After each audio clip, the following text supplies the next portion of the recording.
네, 매주 금요일에는 여의도 씬으로 여러분들 찾아뵙고 있습니다. 오늘 많이 늦었습니다. 죄송합니다. 한 분 한 분 소개하겠습니다. 더불어민주당 김태년 의원님 나오셨습니다. 어서 오십시오. 예, 나날이 예뻐지시고 계십니다. 예.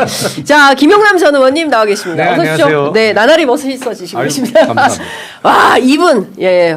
완전히 제일 뜨거운 분입니다. 이광수 광순의 복덕방 대표 나오셨습니다. 안녕하세요. 이광수입니다. 네. 네. 요새 많이 바쁘시죠? 조금. 예. 네.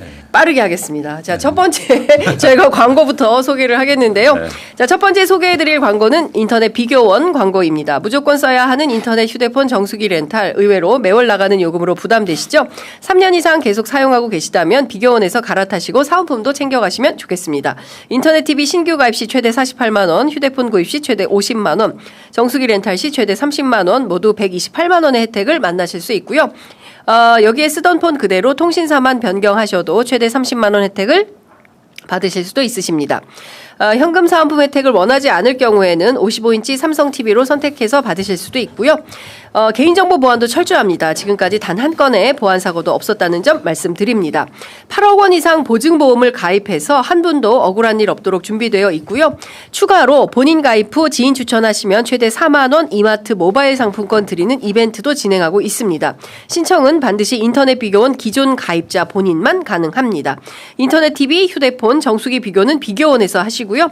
자세한 내용은 1670-2571, 1670-2571를 통해서 상담 받으시거나 더보기 링크 또는 네이버에 비교원 검색하시고 상담 신청하시면 되겠습니다. 자, 두 번째 소개해드릴 광고는 화장품 광고입니다. 자, 1분 1초가 아까운 기미 관리 아침에만 챙기면 끝일까요? 기미는 우리가 방심한 틈을 타서 24시간 내내 올라옵니다. 그래서 24시간 기미 밀착 케어가 정답입니다. 낮에는 이 글루타티온 앰플 미스트로 뜨거운 봄 햇살과 외부 자극으로부터 광채와 기미 방어를 동시에 하시기 바랍니다. 연예인들이요, 바쁜 일정 중에도 투명한 피부를 유지하는 비결이 바로 이 광채 미스트라고 하네요. 메이크업 위에 뿌려도 싹 스며드니까요. 틈날 때마다 사용해 주시기 바랍니다. 지금 꺼내서 다 같이 한번 발라볼까요? 이건가요? 이거 한번 발라봐야 되겠네. 우리 다 같이 한번 발라봅시다. 예, 확 발라서 어떻게 정말 달라지는지 실시간으로 확인해 주시면 좋을 것 같습니다. 오늘 밤에 그리고 일명 기미상궁 앰플로 불리는 이 제품을 통해서 강력하게 집중 케어해 주시기 바랍니다. 체험단 분들이 2주 만에 기미 경계가 흐릿해졌다, 속광이 차오른다며 난리가 났던 바로 그 제품입니다. 독자적인 펩타이드 기술력이 밤사이 피부 깊숙이 전달되어서 기미를 정밀 타격해 주니까 가능한 일입니다. 자, 파격적인 이벤트입니다. 미스트와 앰플 키트 풀 세트가 단돈 69,000원.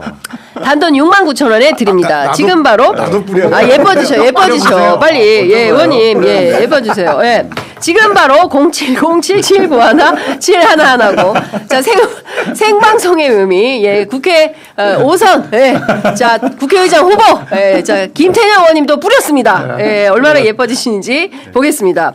단돈 69,000원이고요. 지금 바로 070-7791-7110으로 전화하시거나 검색창에 주디메르를 검색해 주시기 바랍니다. 낮에는 미스트로 지키고 밤에는 앰플로 잡고 선착순 물량이 빠르게 소진되고 있기 때문에 지금 바로 전화해서 기미 고민 확실히 끝내시기 바랍니다.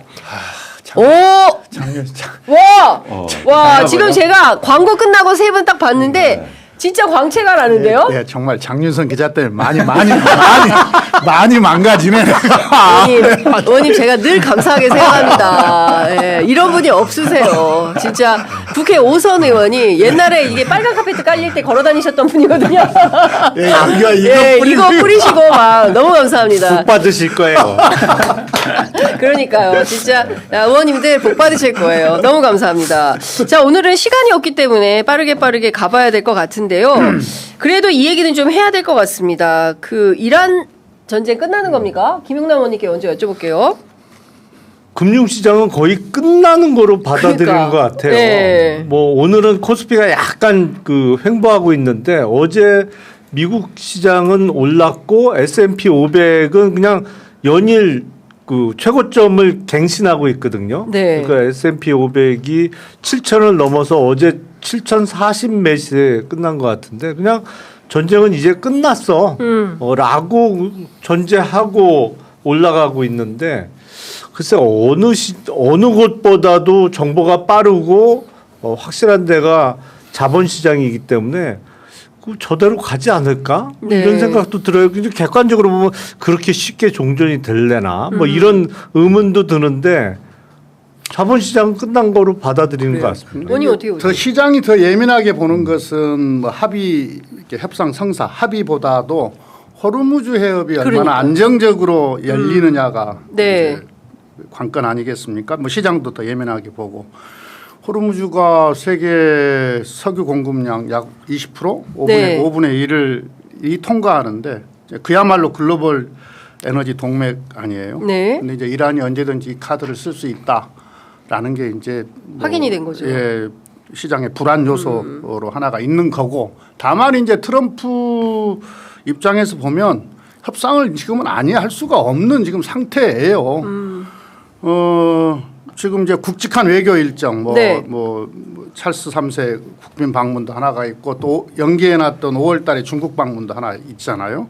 거기에다가 11월에 중간 선거가 네. 있지 않습니까? 미국이라는 나라가 유가, 물가, 금리, 그렇죠. 네. 그 다음에 중요한 게 주식 주가. 네, 삼가 선거. 예, 네. 이거에 의해서 이제 이게 흔들리게 되면은 뭐 지지율 뭐 폭락하고 예. 이렇게 되는데 지금 지지율 30% 초반까지 떨어져 있잖아요. 11월 중간 선거가 있단 말이에요. 네. 공화당 내에서조차도 지금 비판의 목소리가 나오고 있고 네. 이완되고 예. 있고 그러니까 트럼프 입장에서도 지금 협상을 안 할 수가 없을 겁니다. 그렇군요. 예, 예.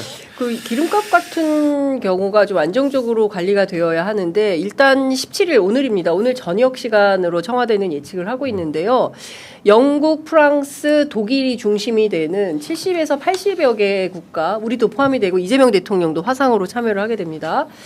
이 회의에 미국은 이제 미국과 협상은 하고 같이 하고 있다는데 사실은 미국은 빠지는 당사주니까 전쟁 당사국. 전쟁 당사국이니까. 그러니까요. 네. 미국이 빠지고 이렇게 보이고 여기에 중국이 들어갈지에 대해서는 지금 확인이 안 되는데 이건 좀 뭔가 국제사회 새 판이 짜여지는 거 아닌가라는 생각이 좀 들기도 하는데 대표님 어떻게 보세요?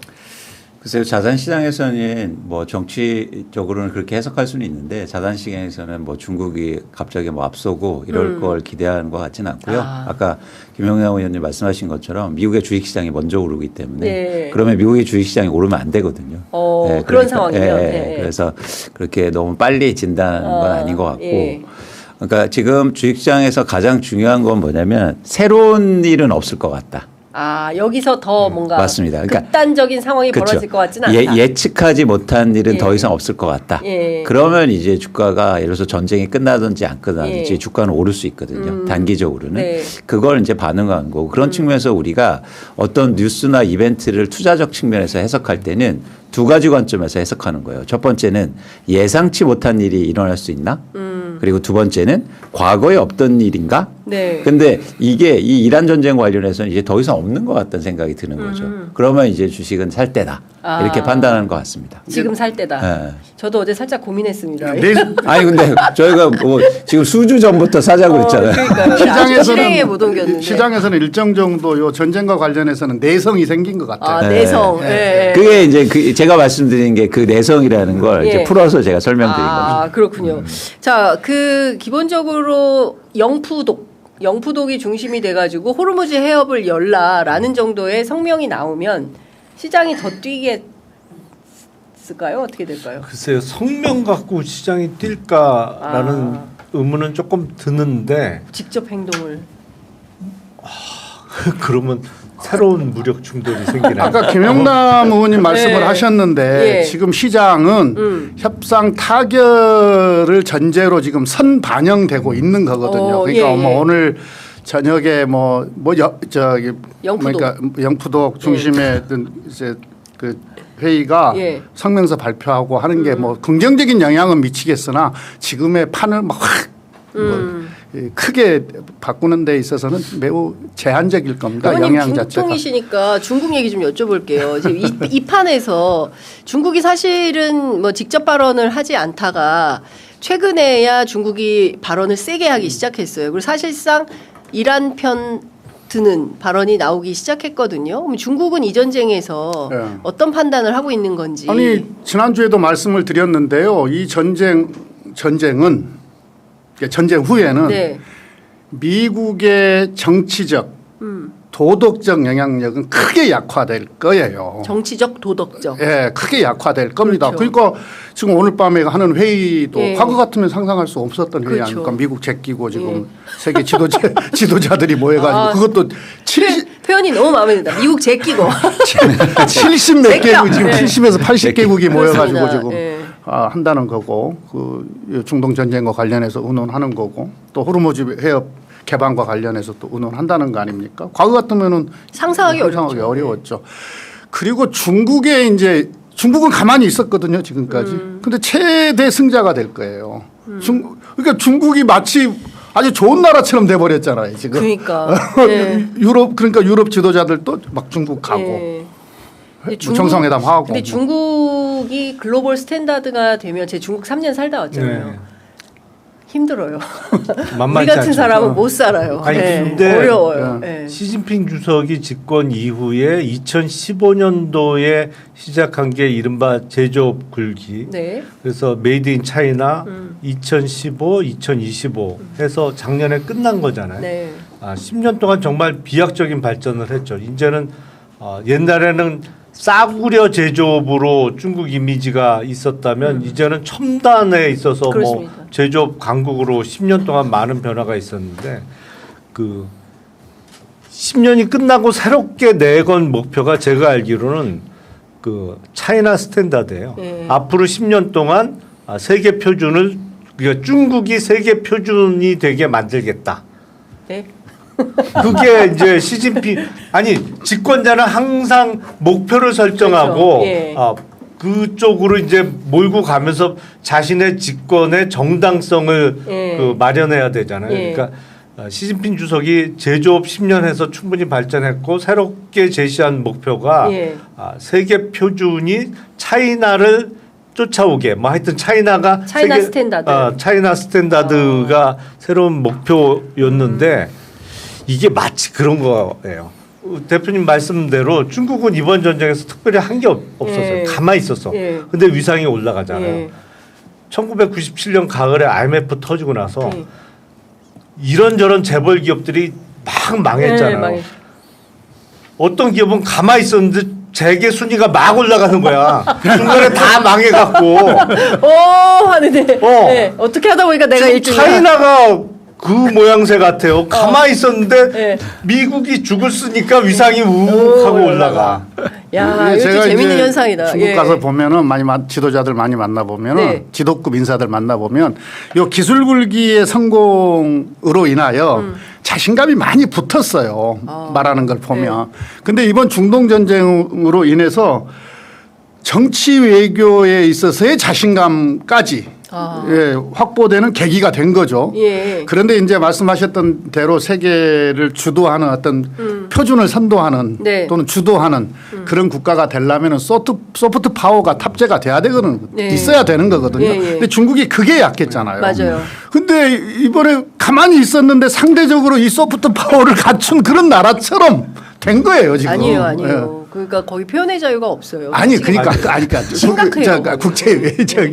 국제 관계 속에서 예. 그렇게 아니까 상대적으로 상대적으로. 미국이 워낙 엉망이 돼 버려 놓으니까 그게 트럼프 하나 때문에 지금 완전히 미국이라는 엄청난 나라가 완전히 진짜 후진국 반열에 들어섰어요. 아니 이제 싸우다 교황하고 싸우잖아요. 세상에 이런 사람이 어딨어요. 오죽하면 이태리 총리가 이건 못 참아, 네? 이건 못 참아 이렇게 선언을 하고 나섰어요. 아니 무슨 뭐 예수님을 연상시키는 뭐 야, 이미지를 무슨 뭐 올리고 성화의 이게- 자기를 이게 막 저희가 예수님하고 동지적 관계인 것 같아. 저렇게 사진을 보면. 아니 예. 그러니까 저게 이란 최고 지도자하고 싸우고 뭐 네. 시진핑하고 싸우는 거는 뭐 그러려니 하지만 네. 적어도 교황하고는 싸우지 말아야지. 교황하고 싸우냐고. 그러니까요. 예. 지금 그러니까 온전한 멘탈을 갖고 있느냐 이런 예. 의심을 지금 하고 있는 거 아닙니까? 예. 자, 아무튼 그 국제사회는 국제정치는 지금 어떻게 돌아가는지 전쟁이 어떻게 그 끝날 쪽으로 갈지 이번 주가 진짜 마지막인 것 같고 4월 말에는 끝날 가능성이 높다라는 전문가들의 분석이 있기 때문에 저희가 요거는 요 정도로 하고요. 국내로 돌아와서 이번 주에 이재명 대통령이 규제 합리화위원회를 주재하셨어요. 이제 그 자리에서 새로운 또 비전을 내놓았는데 의원님께서는 어느 대목에 가장 주목을 하셨습니까? 그러니까 이제 우리가 그 계속 이야기해왔던 건데 그래서 우리는 규제 개혁 이런 표현 안 써요. 규제 합리화. 필요한 규제는 해야 되는 거고요. 네. 그리고 이 규제를 통해서 또 새로운 산업이 만들어지거든요. 근데 예전에는 규제 개혁, 네. 규제 혁신. 우리가 집권했을 때는 늘 규제 혁신 또는 규제 합리화 이렇게 네. 이야기를 했었어요. 네. 그런데 이제 보면은 요 포지티브 규제 네. 이건 하라는 것 빼고는 하면 안 되는 거거든요. 그러니까 이건 혁신의 어떤 에너지 네. 이걸 상당히 약화시키는 요인이 됩니다. 네. 이걸 네거티브 규제로 바꿔야 된다. 큰 틀에서 네. 구조 자체를. 그러면 하지 말라는 것 빼고는 다 할 수 있게 하는 네, 거거든요. 네, 네. 물론 리스크도 있습니다. 근데 이 리스크는 신속하게 관리하고 신속하게 대처하는 속에서 요 포지티브하게 전환하는 것 그걸 제시하신 게 제일 어떻게 보면은 큰 어젠다를 던지신 거고요. 지금 요즘 제가 하고 있는 일로는 참 좋았던 게 네. 우리 착붙 공약단에서 착붙. 공약단에서 네. 스쿨존 30km 네.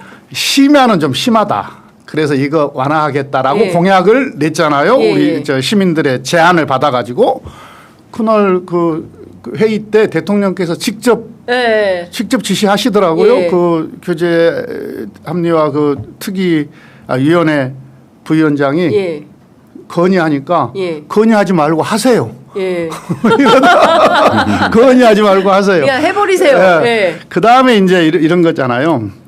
이건 강력한 리더십을 가지고 요 규제 문제는 우리가 해보면 강력한 리더십을 가지고 누군가가 책임을 지고 조치를 취해줘야 결정을 해줘야 네. 되거든요. 그러니까 이제 짜르.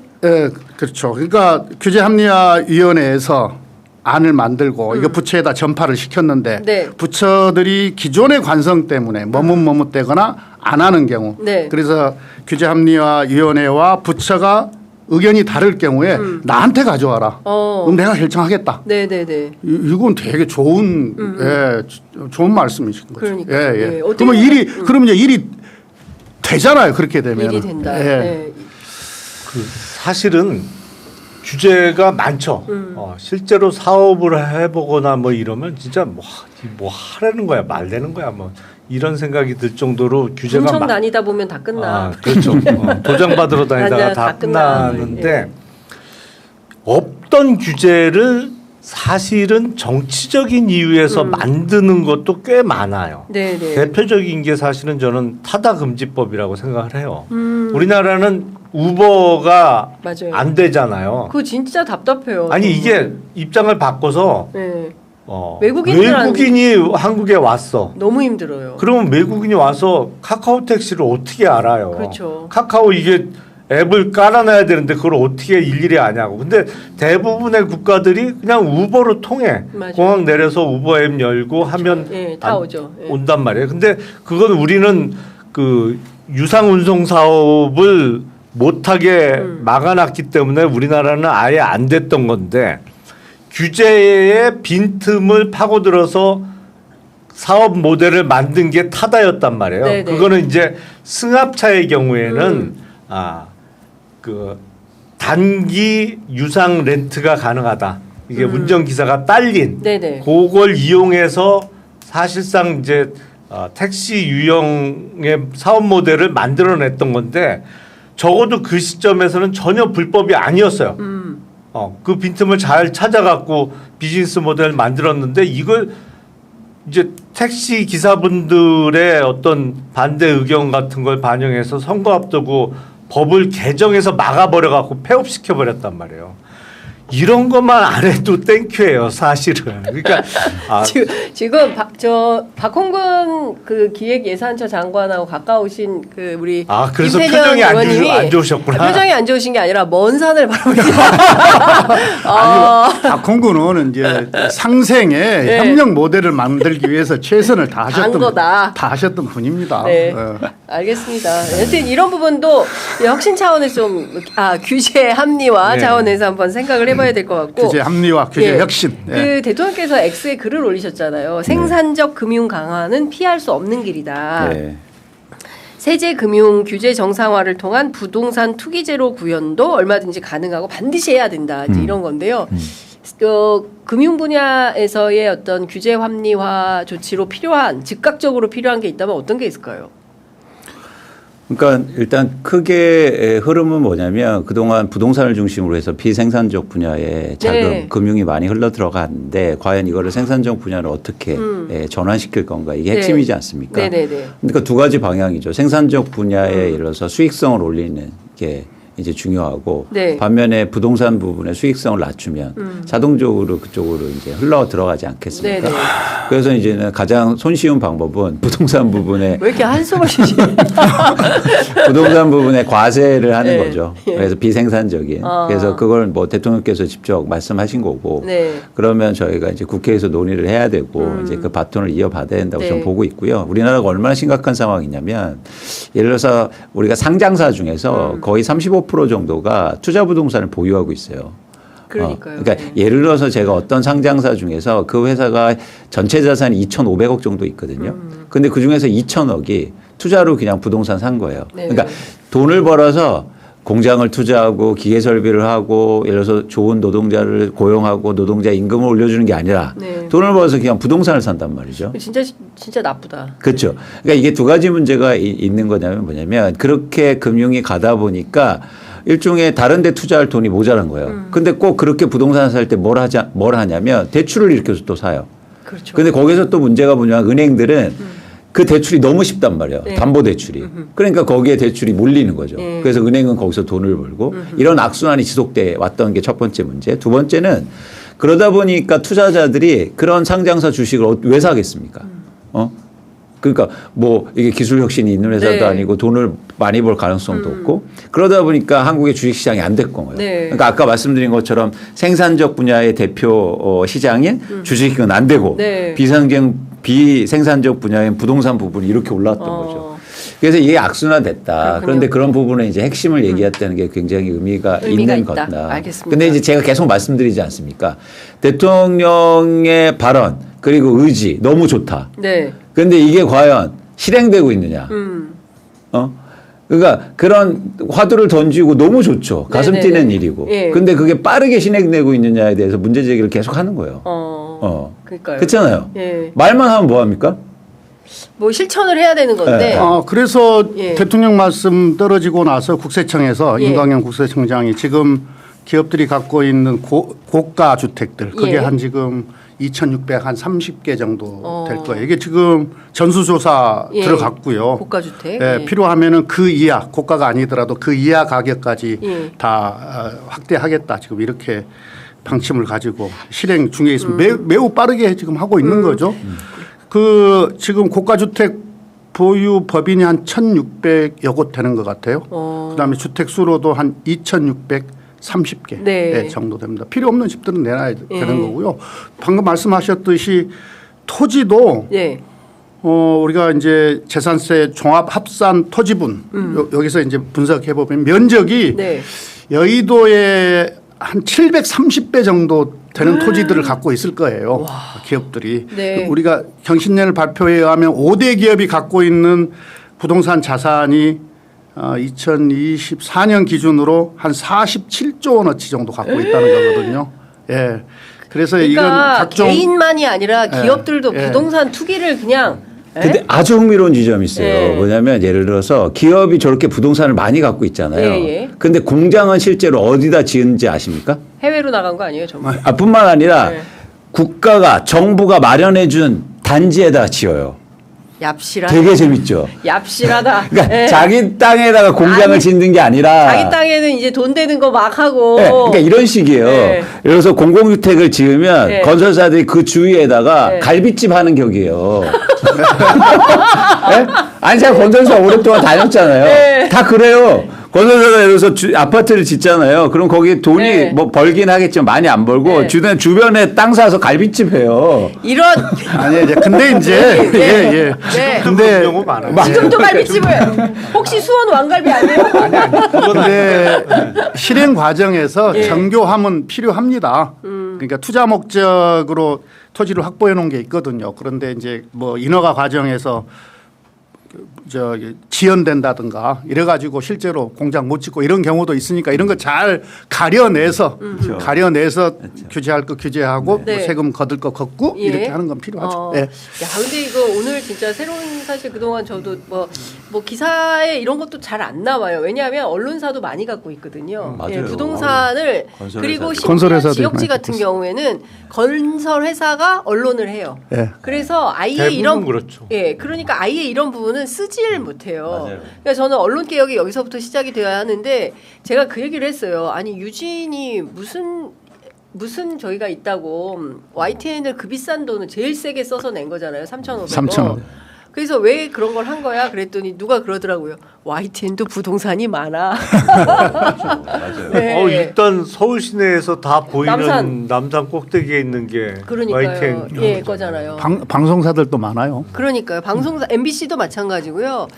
이게 그러니까 언론이 이런 워치독 기능을 확실히 해야 되는데 이런 걸 안 하는 거예요. 그러니까 이 여의도신이 얼마나 중요합니까? 취재 편의점 같은 작은 매체에서라도 우리 김태년 의원님하고 이광수 대표가 세게 김용남 의원님께서 세게 지적을 해주시니까 취재 편의점은 여기 월세로 들어온 거죠. 월세죠. 예, 월세입니다.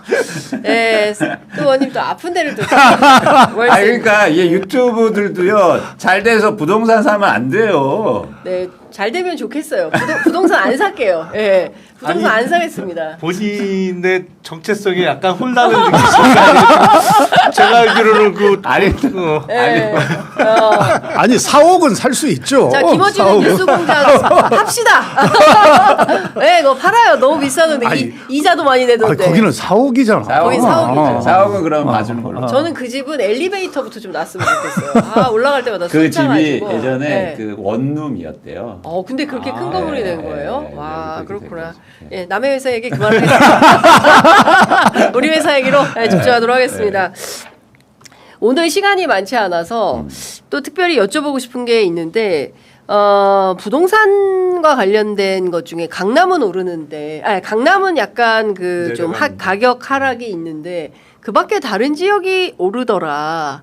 이거는 균형이 맞춰지는 거니까 잘 된다고 봐야 되는 건지 아니면 이 또한 또 부담이 되는 내 집 마련의 꿈을 갖고 있는 특히 젊은 층들은요. 예. 이광수 대표님. 일단 원인 파악을 정확히 해보고 싶은데요. 원인은 전월세 가격이 오르면서 실수요자들이 주택을 사고 있기 때문에 나타나는 현상이라고 판단하고 있습니다. 그래서 일단 말씀드리고 싶은 건 제가 그러니까 시장을 분석하는 사람으로서 네. 오래 가지 않는다. 그래서 지금 정부에서나 아니면 뭐 청와대도 그렇고 조금 민감하게 보는 것 같은데 네. 너무 이거를 뭐 심각하게 바라보지 않으셨으면 좋겠다. 조금 어쩌면 자연스러운 반응인데 물론 지속되면 문제가 있겠죠. 근데 네. 그런 가능성은 좀 낮다고 보고 있고요. 그래서 근데 이제 문제는 전월세 가격이 오르는 게 더 문제라고 봐요. 맞아요. 가격보다도. 예. 그건 서민들한테 직접적으로 예를 들어서 무주택자 직접적으로 타격을 줄 수 있기 때문에 그래서 전월세 문제를 어떻게 해결하느냐인데 이건 좀 시간이 좀 필요해서 나중에 한번 기회가 되면 제가 말씀드리겠지만 일단 전세 같은 경우에 이렇게 얘기하면 많은 분들이 욕을 하실지도 모르겠지만 저는요.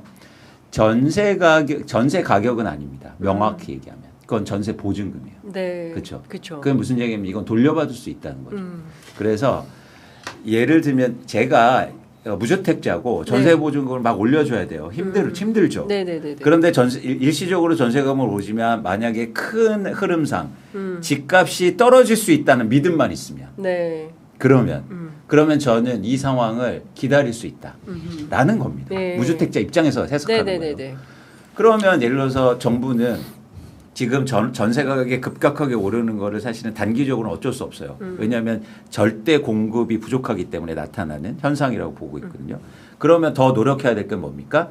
괜찮아요. 나중에 집값을 우리가 계속 안정시킬 테니까 네. 나중에 내 집 마련 충분히 하실 수 있어요. 라는 메시지를 줘야 된다. 네네네. 그게 핵심이다. 근데 지금 그 메시지를 주고 있느냐를 반문해야 된다. 그렇군요. 그렇죠. 그래서 내가 지금 예를 들어서 월세가 좀 오르고 전세 보증금이 오른다는 걸 네. 기다릴 수 있는 마음을 그 희망을 줄 수 있느냐가 예. 지금 정부가 그 얘기가 더 중요해 보입니다. 네. 지금 대단히 중요하신 말씀한 건데요. 그러니까 부동산 시장은 우리가 이제 경험적으로 놓고 보면 현재 가격보다도 심리가 되게 중요하게 작용을 하지 않습니까? 그렇게 보면 지금 아까 강남 말씀하셨는데 강남이 오르면 다 따라 올라요. 그렇죠? 과거의 경험을 놓고 보면. 근데 지금은 이제 강남이 좀 안정되고 있기 때문에 시간이 조금 더 지나면 다른 지역들도 영향을 받아서 네. 안정될 것이다 이렇게 기대를 그렇군요. 합니다. 예. 부동산 관련해서 의원님 하실 말씀. 근데 이제 우리가 정책을 고민하면서 너무 강남 부동산 가격에 연연한다. 그렇죠. 너무 신경을 많이 쓰는 거 아닌가라는 생각이 좀 들어요.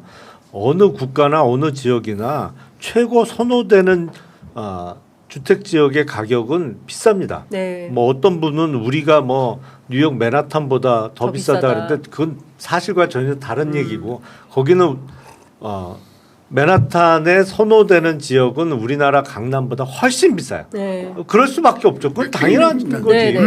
전 세계에서 부자들이 다 모여드는 곳이니까 당연히 더 비싼 거죠. 근데 미국이 주택 정책을 구상하면서 맨하탄의 펜트하우스 가격을 염두에 두고 그 정책을 구상하지는 않거든요. 네네. 이제 지금 서울 주변 지역이 지금 거의 14억 9,900만 원에 키 맞추기를 하고 있는 게 결국엔 대출 규제 때문에 그런 거잖아요. 15억이 넘어가면 네. 6억에서 4억으로 줄고 뭐 25억 넘어가면 2억으로 줄고 그러니까 그나마 대출이 제일 많이 나오는 가격대의 아파트들이 이제 올라가고 있는 것인데 문제는 요새 생산적 금융을 강조를 하다 보니까 PF에 P자만 나와도 거의 안 돼요.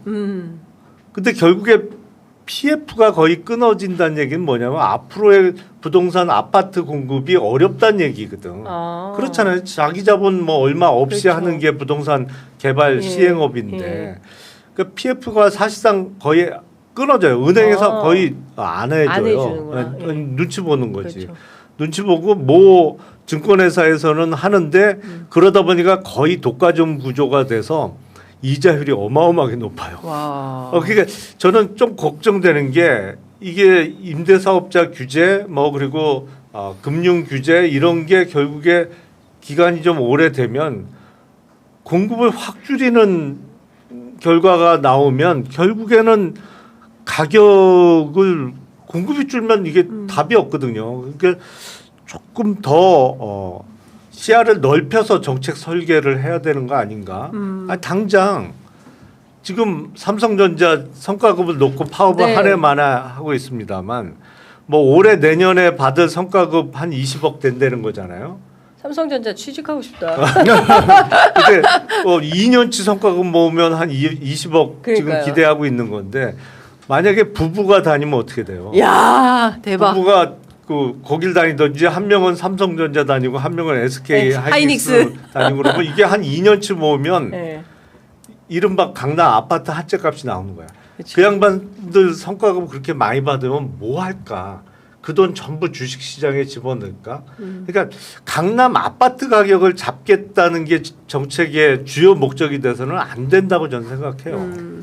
그러니까 저희가 강남 아파트를 얘기하는 이유는 강남의 지역을 얘기하는 게 아니라 아까 김태년 의원님 말씀하신 것처럼 강남의 아파트 때문에 전체 부동산 시장이 흔들리기 때문이에요. 이게 첫 번째고. 네. 그러다 보니까 많은 사람들이 강남을 지향한단 말이죠. 그래서 강남에 대해서 우리가 관심 있게 보는 거고 두 번째는 뭐냐면 강남의 투자나 투기 수요가 가장 많은 지역이에요. 예를 들어서 지금 반포의 원베일리 같은 경우 네네네. 새 아파트인데 유명해지죠. 예, 30평 예를 들어서 30평 아파트가 거의 60억 원을 넘습니다. 평당 2억 원이에요. 그러니까 이재명 대통령도 지적한 그 네. 평당 2억 원짜리 아파트인데 그 아파트가 3,000세대가 좀 안 되는데 50%를 투자로 갖고 있어요.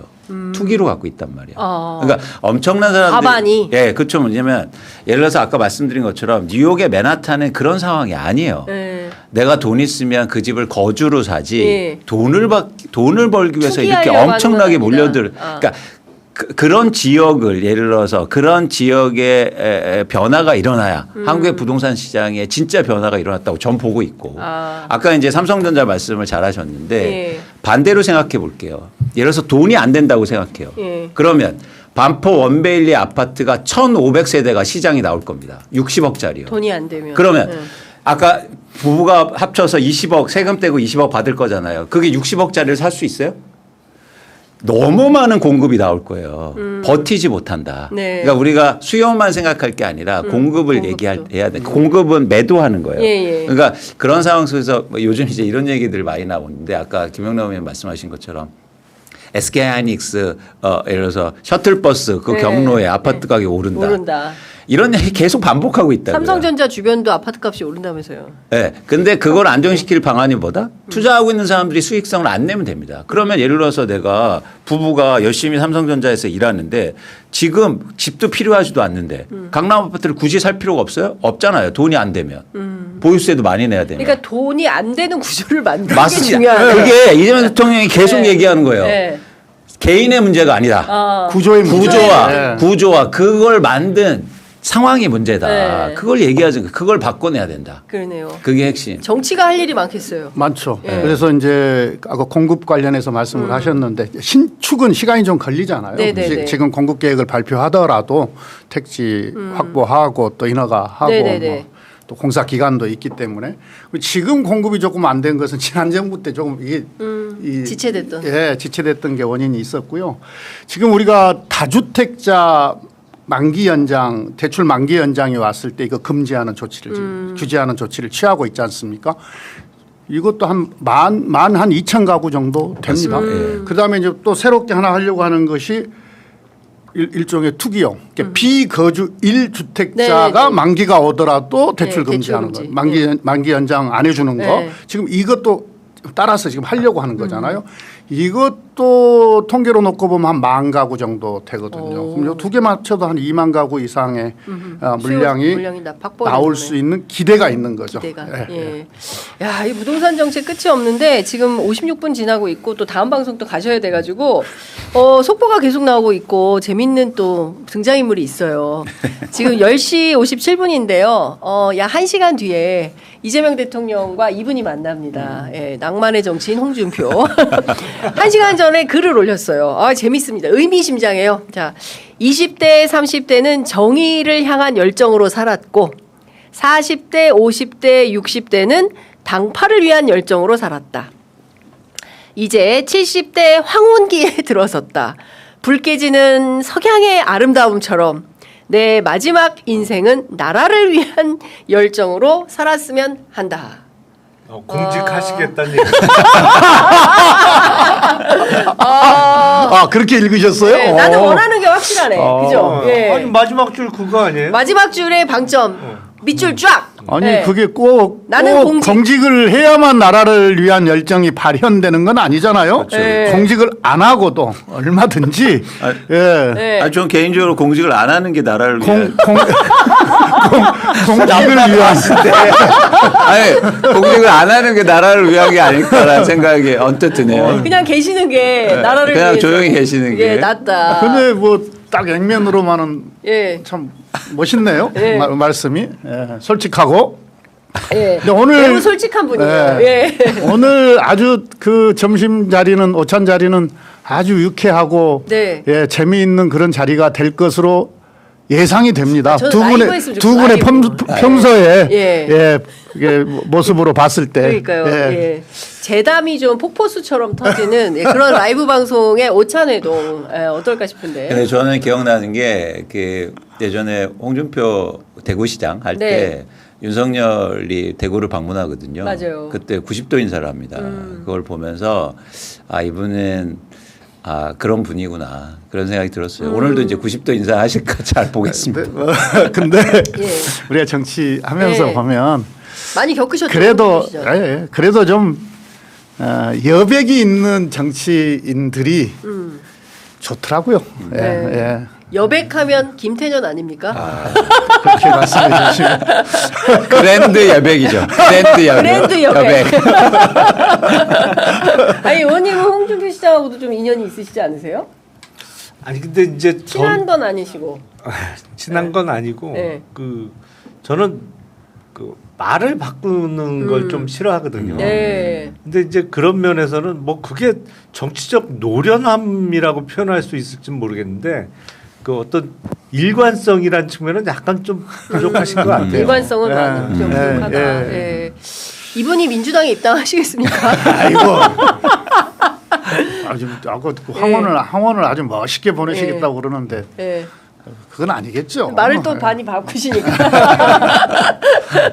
예, 하여간 기대가 됩니다. 오늘 홍준표 시장과 이재명 대통령. 근데 재밌는 점심 자리일 거예요. 예. 근데 정치적으로 왜 지금 이재명 대통령이 홍준표 시장과 만났을까요? 왜 이 포석을 왜 두었을까요? 그걸 몰라서 묻습니까? 모르겠어요. 빨리 얘기해 주세요. 설명해 주세요. 아니, 제가 어떻게. 그건 우리가 설명하면 안 되는 거예요. 그냥 그건 예, 기자의 시각으로 설명해 주시는 게 더 네. 맞을 수 있어요. 알겠습니다. 월요일 뉴스 퀵 배송 때 뵙도록 하겠습니다. 그리고 한국에 오고 싶은데 지금 못 오고 계신 분들이 계세요. 자, 국민의힘에서 방금 전에 입장을 발표했는데 장동혁 대표가 귀국을 연기했다는 소식이 들어와 있습니다. 예, 당초 금요일 날 귀국 예정인데요. 월요일 새벽 도착 예정이고요. 미국 국무부에서 연락이 와서 일정이 늘어났다라는 거고요. 면담 인사는 누구냐? 미정이다라고 합니다. 자, 동행 의원들은 일단 귀국을 하고요. 김민수 최고위원만 남기로 했습니다. 여유만만. 여기도 여유만만. 여기도 여백점니까? 제가 보기엔 예. 귀국하기 싫은 거예요. 오기 싫어. 예. 와봤자 욕만 바가지로 바가지로 먹을 테니까 미국에서 이렇게 관광도 다니고 멋진 데 가서 사진도 찍고 찍고. 그러면 행복한데 이게 귀국할 생각하니까 머리가 지근지근 아픈 거예요. 원래는 예. 미국에 2박 4일로 다녀오겠다고 맞아요. 한 거잖아요. 근데 3일을 일찍 땡겨서 나갔어. 갔어요. 예. 몰래 출국을 해서 3일이 늘어났어. 맞아요. 근데 원래 오늘 귀국하기로 했는데 3일을 또 늦췄어. 그러면 이게 6박이 늘어난 거잖아요. 예. 그러니까 처음에 2박 하겠다고 그랬다 지금 8박으로 4배짜리 출장이 된 거예요. 출장이라기보다 뭐 거의 여행 수준인데 예. 이 정도면 한국이 싫은 거예요.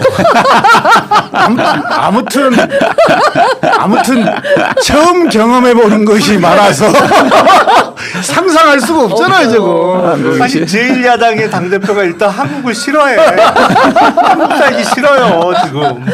야, 와보니까 미국이 향기롭네. 야, 미국 좋다. 사진.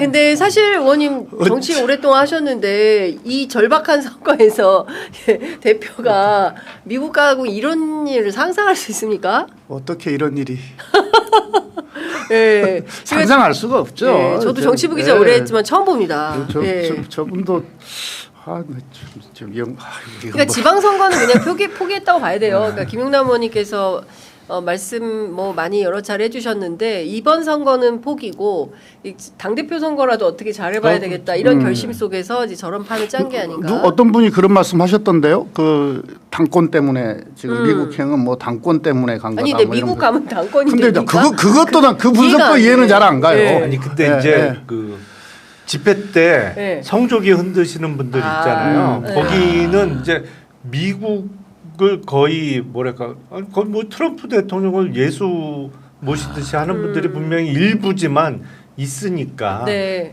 거기 표를 좀 결집시키는 효과는 있을 수 있겠죠.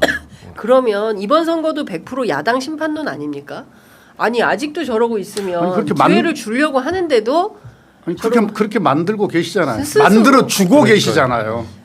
전 진짜 그래서 민주당 선대 본부장이라는 뭐 말씀들도 많이 하시던데요. 민주당 선대본부장이다. 장도영 대표가 거의 그런 수준인 것 같습니다. 그러니까 제가 보기에는 진짜 좀 상식에 부합하지 않는 그런 처신이기 때문에 오늘 오시든 일요일 오시든 일단 욕바가지는 예약이다. 근데 더 장동혁 대표 입장에서 보면 더 서글픈 일은요. 네, 아무도 관심이 없어요. 오늘 그 얘기 하신다고. 오늘 오나 내일 오나. 그러니까 그 예. 얘기도 하더라고요. 아니 뭐 급하게 참는 사람은 없어요. 여기서 진짜 웃기네. 그러면서 이렇게 아식거리로 맞아요. 얘기를 뭐 그게 네. 2박 4일이든 5박 6일이든 뭐 7박 8일이든 아무도 관심이 없어요 국민들이. 예, 그게 더 슬프다 이렇게 얘기를 하십니다. 어쨌든 오시면 바로 좀 일정이 있어야 될 텐데, 예, 뭐 급하게 좀 와가지고 뭘 좀 맡아야 되는데 당 대표실에 계속 계시게 되면 이 또한 참 매우 난감할 것 같다라는 생각이 좀 듭니다. 오늘 늦게 시작해서 너무 죄송하고요. 그렇습니다. 다음 일정 때문에 네. 저희가 여기서 마무리를 해야 될 것 같습니다. 계속 만나는 거죠 우리. 네. 네. 알겠습니다. 감사합니다. 네, 이광수 대표가 결심하셔서 너무 감사드리고요. 자, 김태년님. 내가 끝나고 나서 어떤 네. 과정을 거쳤는지 이야기할게요. 설명해 주실 거예요? 예, 예. 예. 어쨌든 의원님께서 매주 예뻐지셔서 저희 너무 행복합니다. 예. 계속 뿌려주세요. 왜 근데 왜 의장과 관련해서는 왜 격려의 말씀을 안 하십니까? 아니, 선거 의장 중립을 선거. 지켜야 되기 때문에 언론인으로서. 네. 5월 13일 날 네. 의장 후보 선출이 선출이 있답니다. 있습니다. 네. 네, 저 국회의장 도전합니다. 네. 예, 예. 어떤 의장이 되시겠습니까? 일 잘하는 국회의장이 돼야죠. 네. 예. 뭐 일 못하겠다는 분은 다음에 없어요. 시간을 좀 길게 주세요. 제가 네, 네. 어떤 의장이 되겠는지 네. 어떤 비전을 갖고 있는지 의장에 대해서 무엇을 하려고 하는지에 그거는 대해서 별도로 할게요, 별도로. 내가 별도로 한번 의원님만 별도로 예, 모시고 예, 얘기를 자세히 하겠습니다. 한번 말씀드릴게요. 왜냐하면 이 예. 코너는 소중하기 때문에 여기서 그 얘기까지 하기 좀 어려워서 오늘 시간도 안 돼요. 오늘은. 그러니까요. 예. 마치겠습니다. 네. 세 분 주말 잘 보내시고요. 다음 네. 주에 뵙겠습니다. 고맙습니다. 고맙습니다.